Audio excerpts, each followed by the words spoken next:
And so we literally came back from school, climbed on our ponies. Two different phases as a child, by loving this or... When King Charles's voice thundered through Buckingham Palace that morning, no one dared breathe. But what he uncovered would shake the monarchy to its core.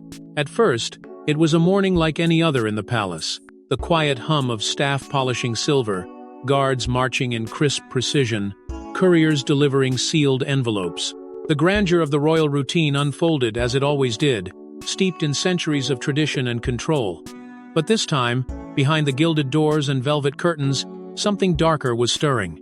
The sound came first sharp, rising above the usual whispers and footfalls. A voice, unmistakably the king's, echoing down the corridor with uncharacteristic fury. Those who heard it froze mid-step, hands tightening around trays and documents. It wasn't the gentle murmur of an irritated monarch politely reprimanding a servant. No, this was something raw, something that rattled the walls themselves. Staff exchanged nervous glances, unsure whether to move closer or retreat entirely. And then came the shock, the realization that King Charles's anger wasn't aimed at a butler or a hapless aide. No, his piercing words, each one edged with decades of restrained frustration, were directed at Queen Camilla herself. For a long, stunned moment, even the palace guards stood still, their composure cracking just enough to reveal disbelief. Queen Camilla, who had always appeared untouchable, serene even in the most trying circumstances, now stood at the center of an extraordinary storm. Insiders would later whisper that this confrontation had been building quietly for months. Little things, they said, the subtle shifts in Camilla's behavior, the way she moved through the palace with growing authority, the times she seemed to speak for the king rather than with him, all these moments were like cracks in a frozen lake. Invisible at first, but now splintering into something impossible to ignore. The air was thick with a sense of inevitability, as though the king's fury had been waiting, simmering, until the morning it could no longer be contained. And what unleashed it all was something so seemingly small and yet devastating in its meaning: the discovery that his cherished pinky ring, an heirloom that carried more history than any crown or scepter, was gone. Missing. Stolen. At first, the king thought it was a mistake, a misplaced trinket amid the chaos of royal duties.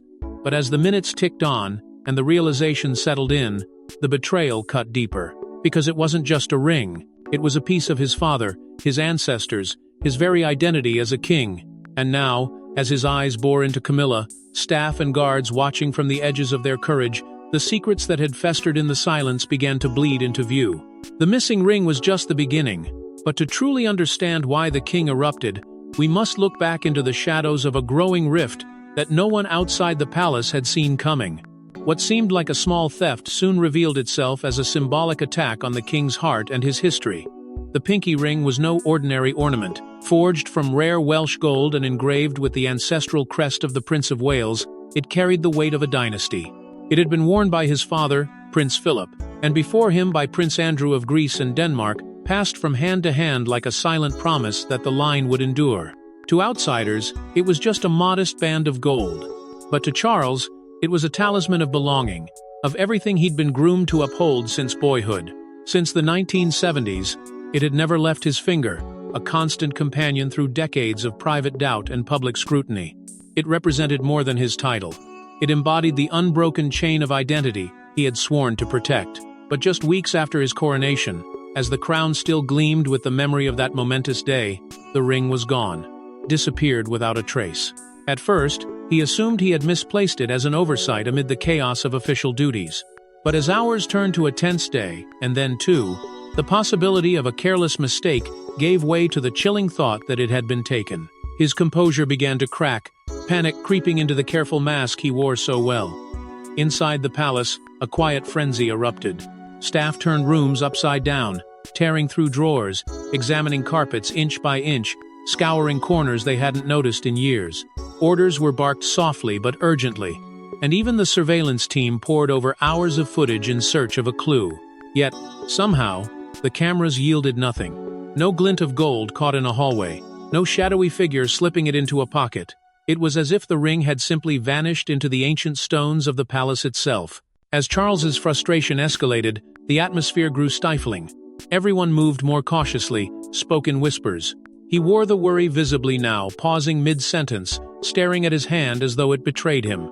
And all the while, Camilla remained composed. her expression neither shocked nor sympathetic. She carried herself as though nothing unusual had occurred.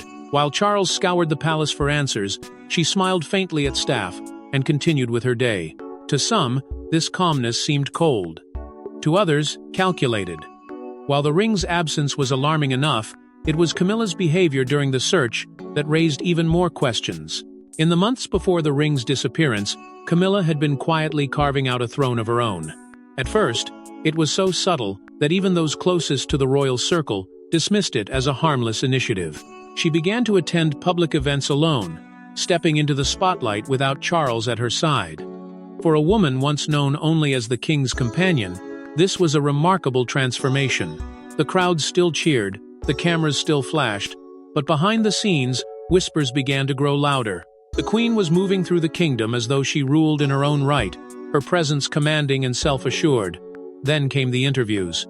Without the blessing of royal advisors, without even consulting Charles, she spoke to the press in her own words. Each appearance was polished, each statement measured, but to those who knew the palace rules, it was a quiet rebellion. She began to share her vision of the monarchy in ways that unsettled the establishment, revealing just enough of herself to charm the public, but enough to rattle the senior aides tasked with protecting the family's tightly controlled image. With every word, she seemed to peel another layer off the facade of unity, leaving advisors scrambling to contain the damage. Even more startling was what happened next, a change so small that it might have been missed if not for what it implied. On the royal family's official website, the title beneath her name no longer read Queen Consort. It now simply reads Queen.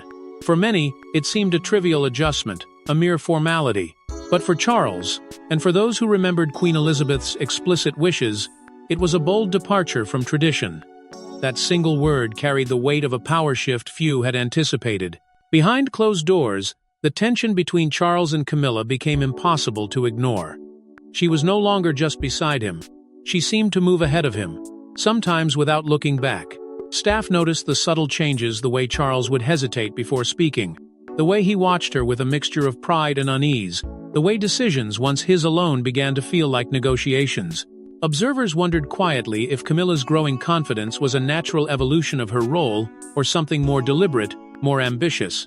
Staff, too, began to question where the line lay and whether she had already crossed it. Some spoke of her newfound authority with admiration, calling it strength.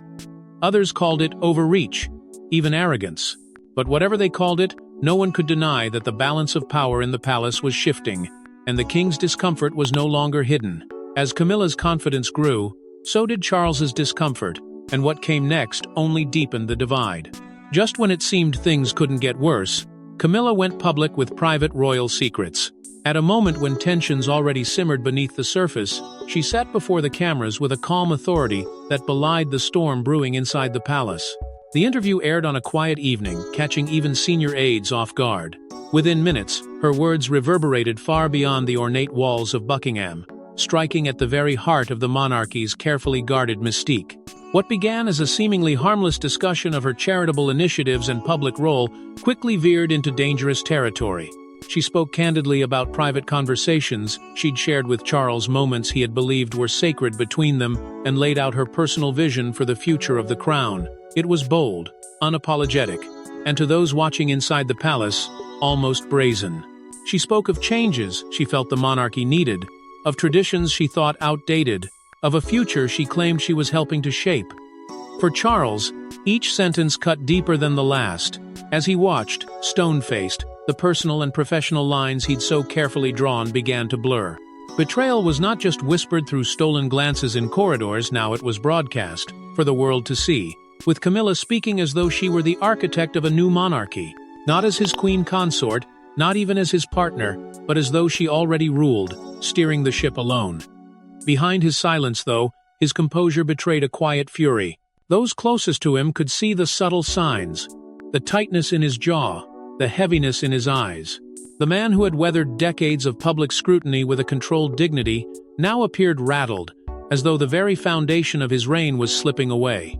He didn't respond publicly, not yet, but inside the palace, it was clear that something fundamental had shifted. But silence can only last so long, and the king's breaking point was closer than anyone expected. When Camilla finally returned to Buckingham Palace, The air was thick with unspoken accusations and mounting fury. The night after her explosive interview, she hadn't come home. No explanation, no message, not even a word to the aides who anxiously hovered in the shadows of the palace halls. As hours turned to dawn, Buckingham itself seemed to hold its breath, gripped by the quiet realization that the Queen's absence was no accident. Charles, usually so measured and deliberate, had begun pacing the corridors, his frustration boiling just beneath the surface. Calls were made, messages were sent, but nothing. Camilla's silence cut deeper than any words could have. Throughout the night, the staff moved about in a kind of suspended terror, trying to maintain the illusion of order as the king's fury simmered. Doors opened and closed. Footsteps echoed like accusations against the ancient stones, but still no sign of her. At one point, Charles stopped in the middle of the long corridor, hands clenched at his sides, his eyes dark with something even deeper than anger. Those who saw him then say it was the look of a man who knew he had lost control, not just of his queen but of the story that had once been theirs to tell together. And then, just as the first rays of morning spilled across the gates, she appeared. Camilla swept into the palace with her head held high, as though nothing had happened at all. She didn't flinch, she didn't speak, she didn't even glance at the staff lining the halls, their faces straining to remain impassive. Instead, she moved like a woman already convinced she'd won, her calm presence only deepening the unease of everyone around her. She went straight to him, straight to the room where Charles was waiting, they say, like a storm waiting to break. And when their eyes finally met, the full weight of everything unspoken between them came crashing into the open. His voice was low at first, almost dangerous in its restraint, but it didn't stay that way. He accused her of betrayal, not just of him as a husband, but of the monarchy itself. He spoke of duty, of tradition, of trust torn apart in the cruelest way. And then, with a sharpness that startled even himself, he demanded the ring. For a moment, it seemed as though the palace walls themselves held still, straining to hear what would follow. But what happened next stunned everyone and revealed just how far Camilla was willing to go to claim her power. With a calm that cut deeper than fury, Camilla reached into her bag and changed everything. The room, already taut with silence, seemed to constrict as her hand slipped inside her handbag.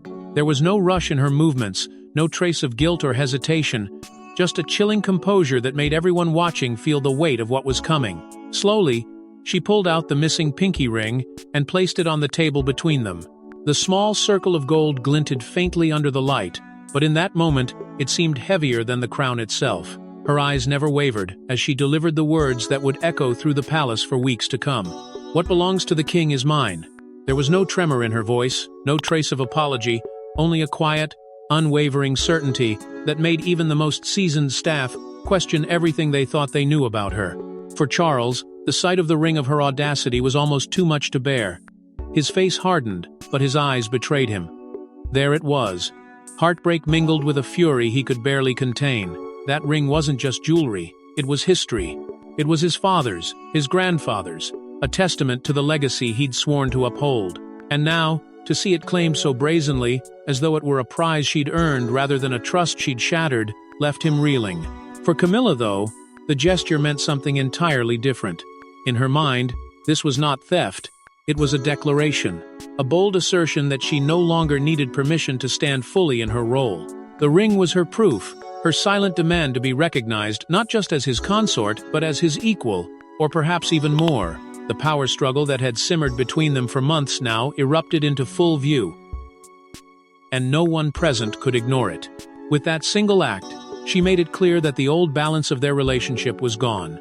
And as Charles stared down at the ring, stunned and betrayed, the quiet truth settled over the room like a shadow.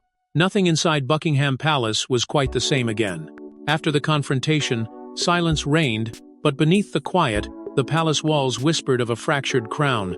The echoes of that bitter exchange lingered in every hallway, in every cautious glance exchanged between staff, in every hesitation before addressing the king or his queen. Camilla, once a constant and commanding presence at Charles's side, began to retreat into the shadows. She stepped back from engagements that had once defined her role, absent from ceremonies and public appearances, without explanation. The absence was glaring, yet no official word was ever spoken. Instead, her name was quietly removed from event programs, her chair left empty at meetings where she had once directed with subtle authority. the media noticed almost immediately. Headlines speculated on her health, on private conflicts, on everything and anything that could explain the sudden void where her steady presence used to be. Reporters spoke in cautious tones, but their words dripped with insinuation that this was not illness nor fatigue, but the result of a power struggle no longer hidden from view. Staff within the palace began whispering amongst themselves, noticing how her voice no longer echoed in the corridors, how her sharp instructions no longer cut through morning briefings. What was left instead was a palpable discomfort that clung to every room she'd once filled. Charles, too, had changed. Though his schedule remained relentless, his demeanor grew colder, more guarded. Where once he'd leaned on Camilla's counsel, her quiet confidence softening the burdens of his role, he now surrounded himself with advisors and aides who had served him loyally long before she arrived. Conversations that had once been shared only between them now took place behind closed doors, with her shut out entirely. Even decisions she once handled effortlessly approving his engagements, advising on his public appearances, were taken back into his own hands. This quiet reclamation of control was not announced, but impossible to ignore. Across the palace, small but unmistakable shifts in the rhythm of daily life spoke volumes. Meetings were shorter, interactions more formal. Rooms where laughter had occasionally been heard now sat in uneasy quiet. Staff avoided lingering in corridors, avoiding even the suggestion of gossip. And through it all, the king remained outwardly composed, yet everyone around him could see the change. His eyes seemed sharper, his temper closer to the surface, his trust in those closest to him visibly diminished. The ripples from that single confrontation continued to spread, touching everything and everyone inside the palace walls. While the official narrative insisted nothing was amiss, those who had worked there long enough knew better. Something fundamental had shifted, and not just between Charles and Camilla, but within the monarchy itself. As the public started to notice the cracks, royal staff began reading between the lines, and what they saw troubled them deeply. For those who know how to watch the royals, the smallest gestures spoke volumes about a partnership unraveling. At public events, where once Charles and Camilla stood close, exchanging quiet glances that spoke of solidarity, they now stretched an unmistakable distance. They no longer aligned themselves at center stage, their movements out of sync, their presence beside each other reduced to mere formality. What the cameras captured was more than strained smiles. It was the deliberate space between them, a silence the monarchy itself could not disguise. Inside the palace, routines that had held steady for decades began to falter. Meetings grew shorter and colder, stripped of the warmth that Camilla once brought to the room. The rhythm of staff interactions changed, each encounter tinged with unease, as though everyone now navigated a fragile truce. Long-serving aides noticed how the air itself felt different, heavy with tension they could no longer name aloud. Each day, it became clearer that something vital had been broken, and that neither the king nor his queen knew how to mend it. Even the king's own choices betrayed his state of mind. Though the ring had been returned to him, though it now lay in his possession once more, he did not wear it. For decades, it had been part of him, slipped onto his finger without thought, a quiet tribute to the generations before him. But now, it remained conspicuously absent, tucked away where no one could see. That absence did not go unnoticed. To those who understood the language of the royals, this was no accident. It was a statement subtle but devastating that the memories it carried were now tainted, too painful to display. The media, always alert to even the faintest crack in the palace facade, pounced on these details. Headlines questioned whether the missing ring's absence was merely personal or something far more profound. Pundits debated whether Charles's silence and Camilla's retreat signaled the erosion of trust or merely a temporary storm in an already complex marriage. Every photograph, every whispered word became fodder for speculation, and the narrative that once celebrated their unlikely love story now turned into a quiet dissection of their apparent downfall. But it was the staff who felt the weight most heavily. Those who had served both Charles and Camilla through their most turbulent years now began to wonder whether they were witnessing the slow, deliberate unraveling of a union that had once defied every odds stacked against it. In quiet corners of the palace, away from prying eyes, they asked the question no one dared voice aloud. Had the queen crossed a line from which she could never return? And yet, through all the speculation, one question remained. Had Camilla gone too far to ever step back? As silence settles over Buckingham Palace, whispers grow louder. Has the monarchy's foundation been forever cracked? Behind closed doors, insiders reveal that delicate conversations are already underway. Not loud, not public, but deliberate. Whispers of redefining Camilla's role swirl through the gilded corridors, as advisors debate whether her presence at the king's side now strengthens or undermines the crown she once vowed to uphold. These talks are cautious, shrouded in secrecy, because to acknowledge them outright would mean admitting that trust at the heart of the monarchy has been shaken in full view of the world. Yet, if Camilla is rattled, she does not show it. Those who encounter her behind the scenes say she remains resolute, unwavering, even defiant. In her eyes, the ring she took and the stand she made were not acts of betrayal, but of rightful claim. She believes she has earned her place not just beside the king, but as a queen who commands respect in her own right. To her, this was not overreach. It was overdue recognition of what she had endured and conquered to get here. But beyond the palace gates, the public begins to turn. Polls shift. Commentators speak less of their shared resilience and more of their fractured bond. The photographs of them together, once symbols of a love story that weathered scandal and tragedy, now look stiff, staged, almost painful. Each public outing only feeds the narrative that the couple is united in duty but divided in spirit. Where once they seemed inseparable, now they appear as two monarchs bound more by obligation than by trust, and that trust so vital to the monarchy's image no longer shines with the same certainty. Unity, that age-old weapon of the crown against doubt, now appears fractured. Even as they stand shoulder to shoulder for the cameras, the silence between them speaks louder than words. Those cracks, however carefully managed, threaten to unravel decades of effort to present the monarchy as an unshakable institution. Speculation deepens with each passing day. Is this the start of a new power dynamic? A monarchy that must adapt to survive, with roles reshaped and boundaries redrawn? Or is it the undoing of decades of resilience, the beginning of a quiet unraveling that no one yet dares to name aloud? The weight of history presses down on every move they make, every word they refuse to speak. With the ring hidden away and their trust shattered, one thing is certain. In the Palace of Secrets, nothing stays buried forever. Stay tuned because this royal story is far from over.